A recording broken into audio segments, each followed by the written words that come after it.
afternoon again. This video today. So, katatapos lang ako nag-relax, nanood ng YouTube.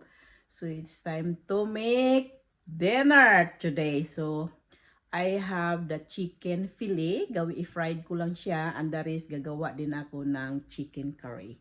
So, that is dinner today to me and my husband, guys. That is live. I have 5 weeks holiday here. So, I have just only here and my husband because my 3 children is a big already. They don't want here. Maybe visit us, but I don't know. So that is it, guys. So mag-umpisa na tayong gagawa ng dinners. Is almost 3 o'clock here. Ang gawin ko, magluto muna ako and the rest, maglinis tayo sa rope sa ano natin sa guest house dahil na ano na siya medyo nangitim-itim na, so hugasan natin mamaya. But for the meantime, magluto muna tayo ng dinner. So this is it. See you later. This is dinner for today. Frying chicken fillet, guys. That is butter. That is it. This is during summer. It's clean up here. This one and some water drainage. This is it, guys. And cleaning. She use a little bit.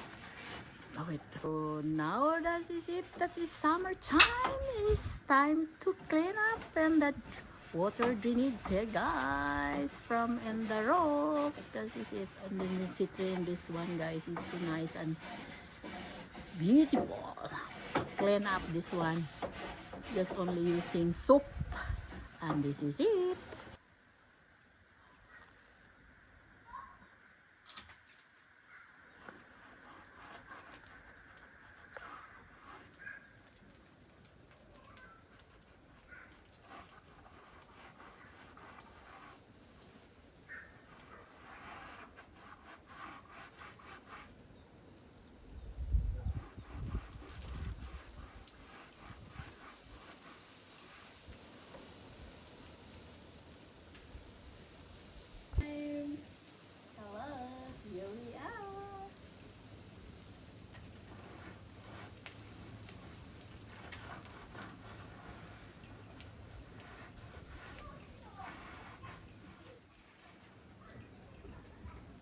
Husk på å ta innunder bordet også.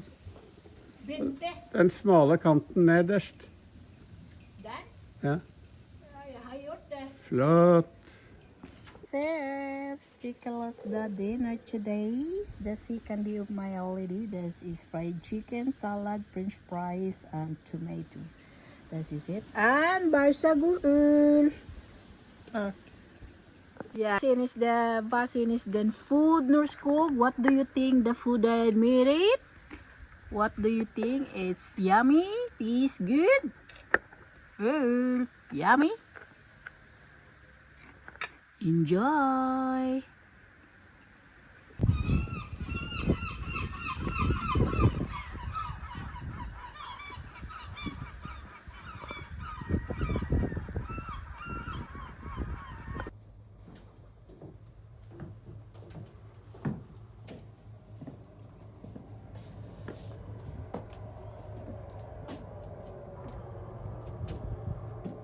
Magtapon tayo o basura sa baba, guys. So ibaba natin dito dahil ang basura dito sa summer house namin malayo. So itapon natin ito sa baba.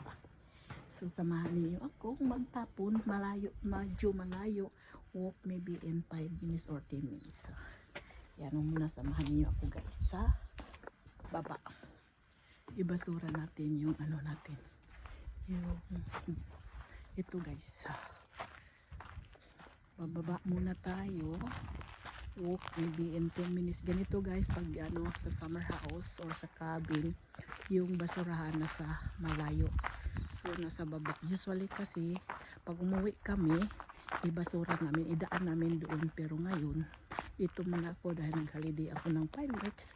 Kaya ang gagawin ko, maglakad na lang ako at itapon ito. Kailangan ko itapon dahil nagluto ako ng chicken, na fried chicken ngayon. Baka bukas pagising namin mabaho na yung ano namin, kitchen. yung kusina namin. Kaya itapon muna natin guys. So, tingnan yung daan namin. Paano siya? Pababa siya. Yung ganitong weather pa rin. So, parang maganda ang ano natin. Vibes natin guys. So, medyo blue sky pa siya. Almost 6 o'clock na dito guys. Pero blue sky pa. Madadaan tayo sa mga ano, ito mga apples guys. Apples ng mga planting. Madaan tayo dyan dahil nandyan yung basurahan natin. So, ganito. Pero at least naman makapaglakad tayo kaunti. Dahil doon lang ako nakaupo sa summer house. Tingin sa harap ng mga dagat na mayroong dumadaan ng mga boat sa sakyan. So that is it. So yan ang mga ano guys, apple trees. Meron tayong apple trees madaanan. So malapit na tayo sa basurahan. Usually kasi mga 5 minutes to go. So I decided to walk instead i-drive ko para makapaglakad naman tayo kaunti at mag-training tayo kaunti. Training. That is life. Kailangan tayo guys. Dahil masarap ang pagkain natin ngayon. Nag-fried ako chicken. And then nag-air fry ako french fries. At mayroon tayong salad. Dito na ako guys. Malapit na ako dumating. So that is the ano dito guys. Yung basurahan namin. So that is basurahan. So ito yung basurahan namin guys. Yan. Yan. Basura natin guys. Usually dito guys, ang mga basurahan dito separate. So patingin dito yan mga separate. So ang gawin natin, food. That is a food. Dito basura natin. Yan. Tapos yung mayroong plastic dito. So ganito ang pagbasura sa Norway guys. Separate. Mayroon siyang ano yung mga pagkain. Mayroong papers. Plastic. So ibasura na natin ang ating basura. Puno na yata siya eh. Isabtal ilibot ko na muna ang plastic muna guys. Itong plastic. Yan ang plastic guys. Yan ang plastic. Ito yung plastic. Basura na yung plastic. Pero yung pagkain puno na siya. Saan ko ba? Ikot muna ako. Baka dito. Nakakatakot naman dito.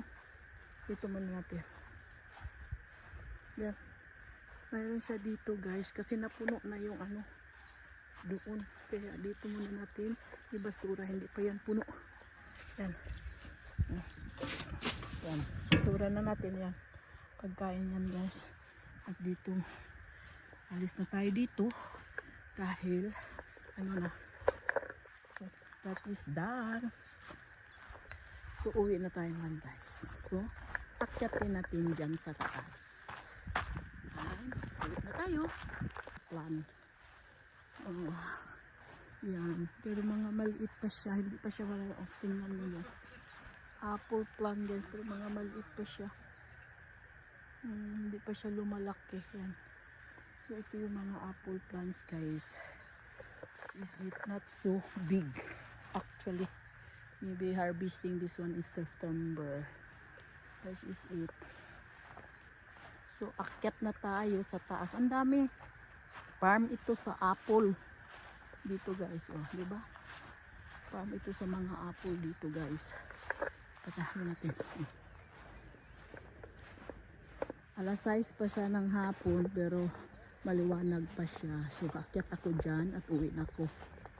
Naming paakyat pa. Ano na kami, paakyat sa taas tayo. Yan ang daan namin paakyat. Pauwi na ako sa summer house dahil nabasura ko na yung ano namin. So akyat tayo. So ito na siya, paakyat na siya. Medyo akyatin natin para training na lang natin, diba? Kasi ang trabaho ko sa summer house, ano lang, opo, manood ng YouTube, magluto, linis-linis. Kanina naglaba ako dahil magandang weather ngayon. Yan lang ang trabaho. Ganito ang buhay. Rest time, relax, and enjoy the life.